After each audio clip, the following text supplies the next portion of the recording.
Hey teachers, I'm in my car, pickup line, and I realized I never really talked through the end of VIPKid, and I shouldn't even say the end, the transition of VIPKid. So for those of you who are VIPKid teachers, I thought I would just quickly give some of my thoughts and some of my plans for the next stage. So if that's interesting to you, listen in.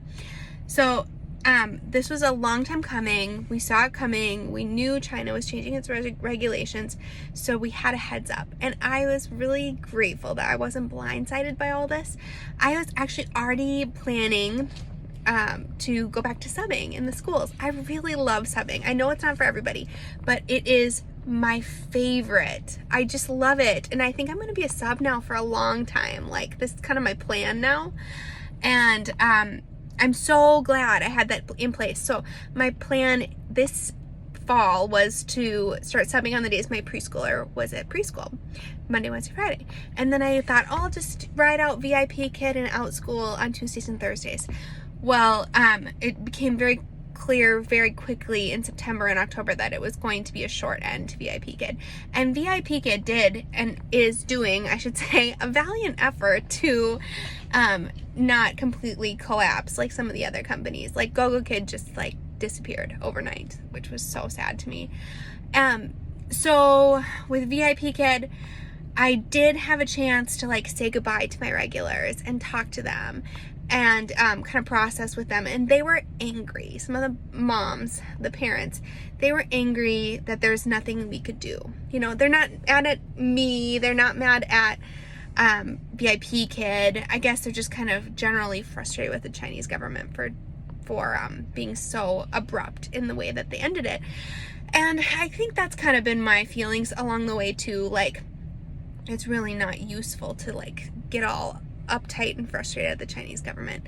They run differently than American government. Hello. They're a communist government. They do what they want. You can't just get all frustrated about it. It's just what it is. I used to hate that phrase, it is what it is, but in this case, I think that really describes, I mean, it is what it is. It's not going to change. They don't want foreign teachers, so we all lost our jobs first week of October.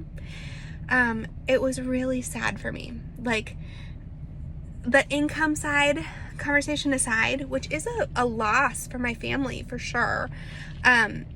Just the fact that like these are my friends, like I saw them in China, like I won that trip in China, I met them, I regularly communicate with these parents via WeChat, almost after, like, not every lesson, but usually once a week I was texting the moms, just progress updates and stuff like that, and then it's just abruptly done.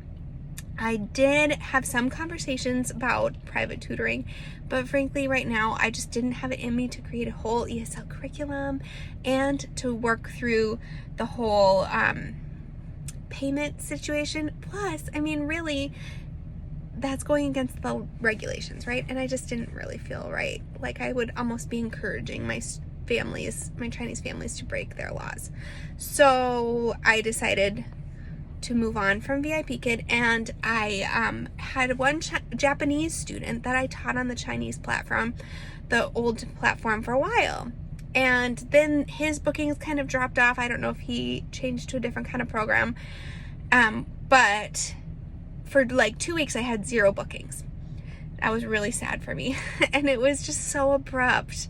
The last week of classes was really sad. Every class we kind of talked about like, this could be the last class. We did a lot of, like, I can show you some screenshots here. I did some conversations about how many classes we had together, how many years we've known each other, those kind of fun memories, some of the things we've learned. And it felt like a good, like, I had closure, you know, which was really nice. And then I was ready to just, you know, say goodbye to that chapter, and then I got invited to the global program, and the global program is slowly rolling out, and really, from what I can tell, they just don't have a lot of students yet. Like, they are really back at square one, ground zero, square one, right from the start, you know, like right where it's beginning. They have to rebuild their whole platform. They don't have like the nice app anymore. I mean, if you sign your contract for the global, it's really like going back in time with VIPKid. And, you know, at this point, I have nothing to lose. I am going to obviously get a pay cut because they've said the new platform is $7 a class and I was making $8.50 a class. So that's a pretty big hourly pay cut, which is a bummer. You lose your stats, you lose your certifications. But, you know, like, what is there to lose? It was already all gone. So I did sign it. I have opened some slots. And the way I'm doing my schedule now is I'm still subbing Monday, Wednesday, Friday. I'm not counting on anything for VIPKid. It's just a question mark at this stage. I'm still doing Outschool Tuesdays and Thursdays for about 2 hours in the mornings before my kids wake up. And it's a good process for me right now. It's a good schedule for me. And then VIPKid, if it happens, if it takes off, if I get students on the global platform, I'll just consider it a bonus. I felt very bittersweet about signing it because, like, I'm happy that they're not just closing. Like, they could have just closed.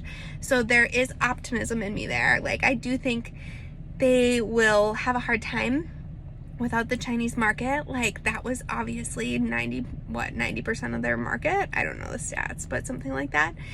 So that's where I'm at. I have a few slots open every week for VIPKid, and we'll just see where it goes. I just am riding the ship. You know, I've said since the beginning when this all started to happen, I said I was just going to ride this ship till it sinks.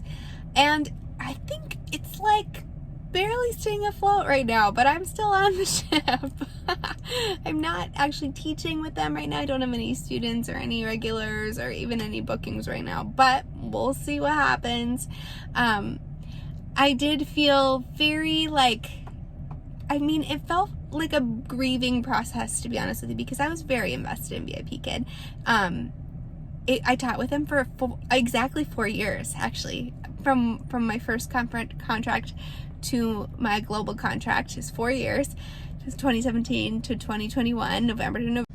So that's my 2021 VIPKid story. I guess the summary is I'm still riding this ship and we'll see how long it goes. Happy teaching, everybody.